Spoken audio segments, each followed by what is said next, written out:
Bonjour à tous et bienvenue dans ce 6h30. Comme l'a dit tout à l'heure Christelle Milledge, nous vivons une journée particulière car dans quelques instants, le président de la République française, François Hollande, va fouler le sol ivoirien.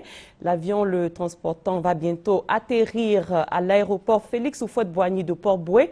Tout le dispositif est en place en vue de lui réserver un accueil chaleureux et digne de ce nom. Nous serons donc bientôt en direct de l'aéroport Félix Houphouët-Boigny où nos correspondants sont également sur place afin de vous faire vivre chaque instant de l'arrivée du président de la République française. Et je rappelle que le dernier président à avoir effectué une telle visite en Côte d'Ivoire est Jacques Chirac et c'était en 1995. Et 19 ans après, quel sens donner à ce déplacement du président François Hollande et quels pourraient être les enjeux de cette première visite? Sylvie Touré nous donne tout de suite des éléments de réponse. 26 juillet 2012, perron de l'Élysée, François Hollande et Alassane Ouattara se rencontrent pour la première fois en leur qualité de chef d'État. 17 juillet 2014, le président français rendra la courtoisie à son homologue ivoirien pour sa première visite officielle en Côte d'Ivoire. Un chef d'État français en visite officielle et de travail en Côte d'Ivoire, cela remonte à 19 ans. C'était exactement le 22 juillet 1995, Jacques Chirac effectuait une visite d'État de 3 jours à l'invitation du président Henri Konan Bédié. Et tout le symbolisme de la visite de François Hollande est là. La Côte d'Ivoire est véritablement fréquentable. En plus, la légitimité et la légalité de son président ne souffrent d'aucune réserve à l'international. Mais bien au-delà du symbole, c'est la France qui renouvelle son attachement à la Côte d'Ivoire ainsi que son engagement aux côtés de ce pays avec lequel elle entretient des relations intimes et privilégiées qui embrassent tous les secteurs allant de la diplomatie à la culture, en passant par l'économie, l'éducation, la santé, la sécurité et autres. La France, premier bailleur de fonds bilatéral de la Côte d'Ivoire, veut accompagner son partenaire et le soutenir sur ces nouveaux sentiers, ceux de la reconstruction, de l'amélioration des conditions de vie des populations et du repositionnement sous-régional. François Hollande débarque sur les bords de la lagune Ébrié avec 46 patrons français qui prendront part à un forum économique, mais à forte coloration écologique sur le thème de ville durable. Certainement des solutions en perspective sur la question des inondations qui ont endeuillé le pays et sur le défi majeur de l'assainissement. Le chapitre des accords bilatéraux prendra également du volume avec la signature de nouveaux accords. Enfin, le président français pourra se faire une idée plus nette du travail abattu par son homologue ivoirien en visitant notamment le chantier du pont Henri Konan Bédié. Au total, une visite de 24 heures qui confirme à nouveau l'excellence des relations entre la Côte d'Ivoire et la France et qui augure d'une marche commune vers l'avenir.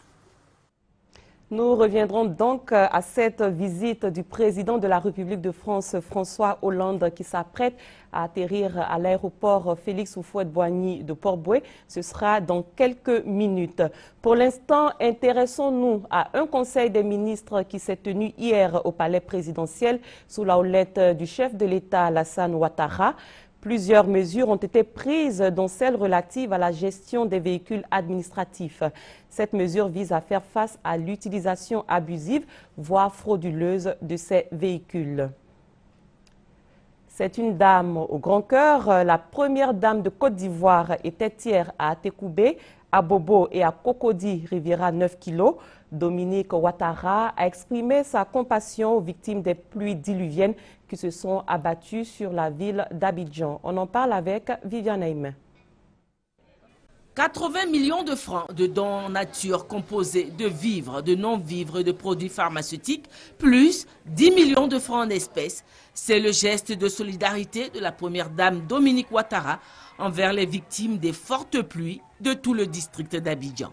Ce mercredi matin, elle a tenu à aller exprimer de vive voix sa compassion aux nombreux sinistrés du district d'Abidjan. Tout d'abord à Atekoubé, au foyer polyvalent, où les victimes des fortes pluies vivant dans la commune avaient été conviées. Ici, les fortes pluies du mois de juin avaient fait 16 morts dans les quartiers de Boribana et Santé 3. La première dame a exprimé son réconfort aux familles et à l'ensemble des victimes.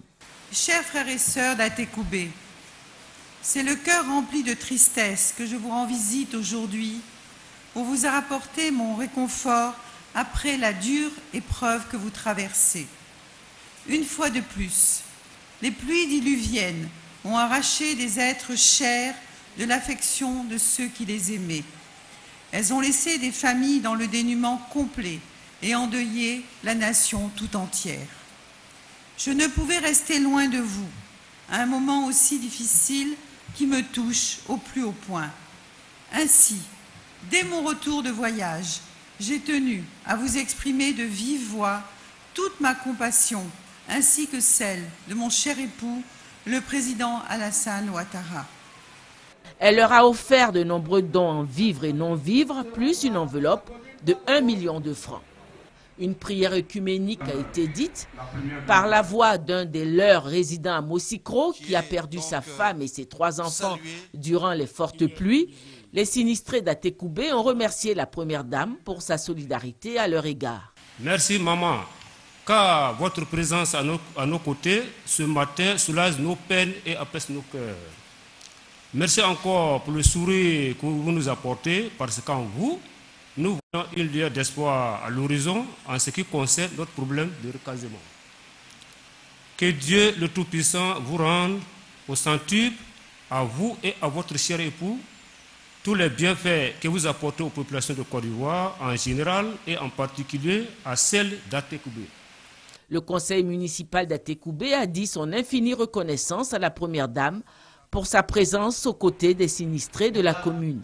C'est sous une pluie battante que la première dame a quand même poursuivi sa visite aux victimes des récentes pluies. Après Atekoubé, cap a été mis sur la commune d'Abobo, à Anankwa-Kouté, où les pluies ont également fait de nombreux sinistrés. Ici aussi, la première dame a témoigné son soutien aux victimes. Ici également, elle a offert des dons en vivres et non-vivres et une enveloppe de 1 million de francs.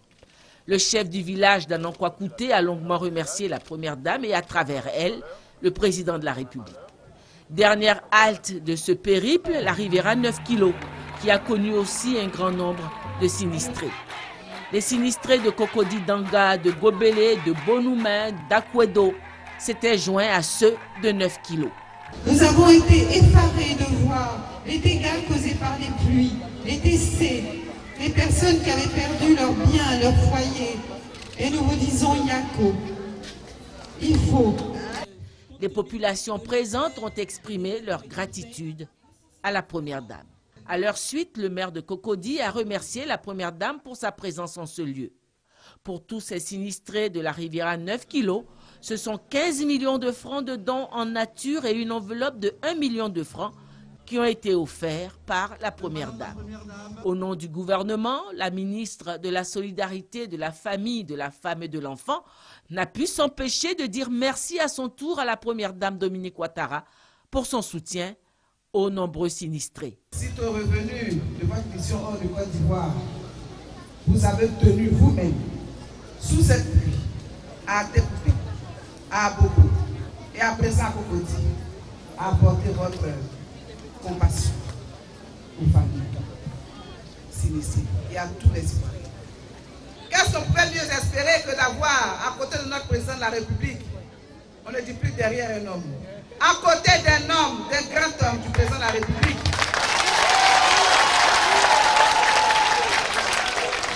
On puisse avoir une grande dame, une maman, une vraie, qui a un cœur gros comme ça, très beau, qu'on ne peut même pas matérialiser et qui aime tous les Ivoiriens de la même manière.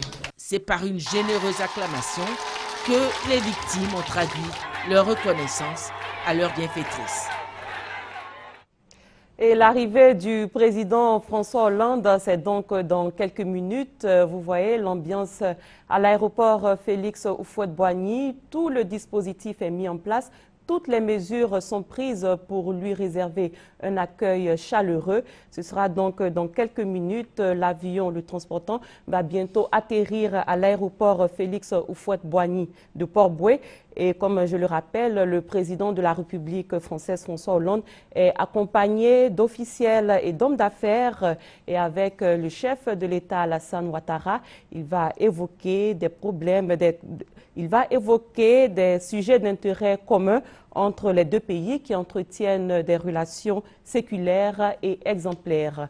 Parlons économie pour l'instant. Des experts vont évaluer la réforme dans les programmes de la gouvernance et le marché commun UEMOA. Ils sont depuis quelque temps en Côte d'Ivoire dans le cadre de la revue annuelle des réformes politiques. Les détails avec Francis Boifou. 70% des politiques et programmes relevant du cadre macroéconomique et la promotion du marché commun dans l'espace UEMOA réalisés, 54% des réformes institutionnelles réalisées et 44% des réformes sectorielles mises en œuvre en 2012 par les 8 États membres de l'Union économique et monétaire ouest-africaine UEMOA. La mission des experts de l'UEMOA à Abidjan apprécie le niveau de réalisation des réformes relatives à la gouvernance économique et les politiques sectorielles en Côte d'Ivoire. Certaines réformes sont appliquées et bien appliquées, des directives prises dans les domaines macroéconomiques, dans les domaines sectoriels, marché public, dans les domaines des télécommunications. Cheikh Ndi indique cependant que beaucoup reste à faire dans le domaine de la santé. Concernant les médecins, les pharmaciens, les chirurgiens dentistes, en matière de santé animale également, pour ces directives, il y a des discussions, des concertations à mener pour pouvoir les appliquer. Dans ce cas-là, beaucoup de ces réformes concernent des domaines dans lesquels on a des ordres et où l'État, par principe, n'impose pas en tant que tel les dispositions. Donc nous sommes en discussion avec ces ordres-là pour voir un peu comment faire en sorte que l'application effective puisse avoir lieu. La rencontre sera sanctionnée le 22 juillet prochain par des recommandations. Elles porteront sur la mise en œuvre des réformes en cours concernant la gouvernance économique, les politiques sectorielles et le marché commun de l'UEMOA. Un atelier de partage d'expériences des chefs de secrétariat particuliers et des secrétaires particulières des ministères s'est tenu récemment à Abidjan. Durant 2 jours, ils ont été sensibilisés sur les enjeux de l'utilisation de l'application e-conseil et de la messagerie professionnelle. L'initiative est de l'Agence nationale des télécommunications, l'ANSUT, qui entend faire de cet outil une priorité dans le traitement des dossiers du gouvernement et des conseils des ministres. Godefroy Okambawa et Franck Quadio pour le compte-rendu. Le e-conseil est une application qui permet de traiter l'information gouvernementale. Il est à l'usage unique des ministères. 1 an après la mise en œuvre du e-conseil et de la messagerie professionnelle, seulement 3% des utilisateurs procèdent au dépôt des documents au secrétariat général du gouvernement à travers cet outil. Au nombre des utilisateurs, des chefs de secrétariat particuliers et des secrétaires particulières de ministères. Pour l'ANSUT, l'Agence nationale du service universel des télécommunications TIC, chargée du pilotage du projet, il convient donc d'évaluer le degré d'appropriation et d'utilisation de cet outil.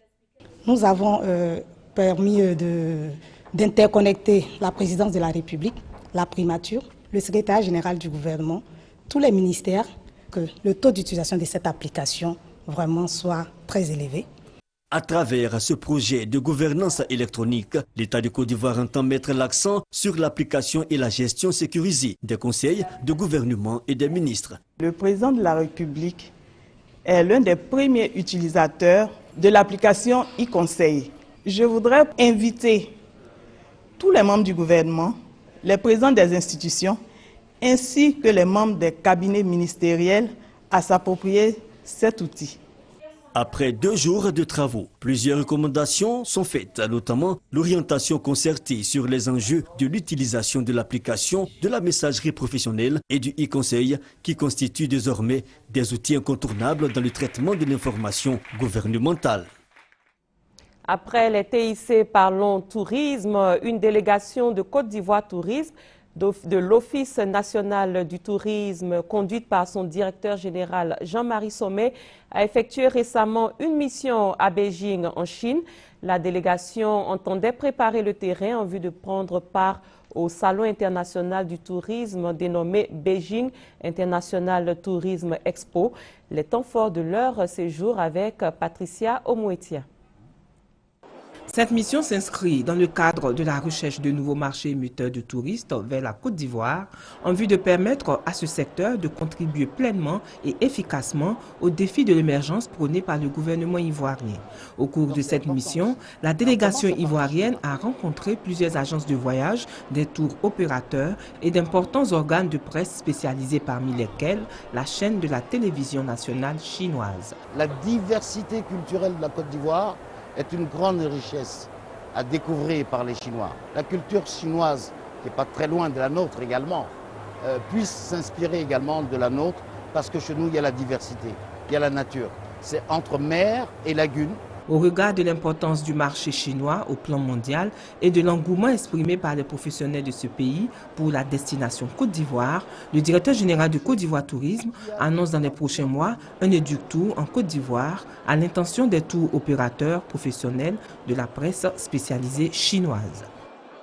Et nous restons hors de la Côte d'Ivoire, en Centrafrique, où la crise s'enlise et Médecins sans frontières s'alarment de la condition des réfugiés de ce pays. La Centrafrique se vide au compte-gouttes. Les populations fuient toujours les violences des différents groupes armés anti-Balaka et ex-Séléka. À la frontière camerounaise, c'est au rythme de 100 par jour qu'ils arrivent épuisés. La moitié des enfants de 0 à 5 ans sont malnutris, ainsi que 15% des plus âgés. Voir des enfants de cet âge malnutris montre à quel point la fuite a été difficile. Ce sont des gens qui ont fui en brousse, seuls, souvent pendant plusieurs semaines, plusieurs mois, et arrivent dans un état très critique. L'exode massif des musulmans de Centrafrique est un véritable cauchemar. MSF a réalisé une enquête de mortalité dans le camp de réfugiés de Sido, au Tchad, auprès de 3400 familles. Harcelés dans les quartiers, les candidats au départ entassés dans des camions ont subi de multiples agressions sur la route. Le moindre véhicule isolé est une proie, comme le prouve ce témoignage recueilli auprès d'un rescapé d'une attaque à Sibut. Tous les hommes de ce convoi, 20 personnes, ont été exécutés. Il y avait une centaine de femmes et une centaine d'enfants. Plusieurs femmes ont été violées. J'ai moi-même reçu une jeune femme qui venait se faire soigner suite à son viol et qui m'a raconté à quel point c'était d'une violence inouïe. Quand ils sont repartis, les affaires ont été brûlées, les enfants, parfois accompagnés des hommes, se sont retrouvés tous seuls et tributaires de voitures qui passaient pour réussir à fuir. Et ce n'est pas un cas isolé. Au total, pour cette population rassemblée à Sido, MSF a dénombré entre novembre 2013 et avril 2014 2600 décès, soit 10% du total de ce groupe de réfugiés. 33% des familles ont perdu un des leurs, 28% au moins deux.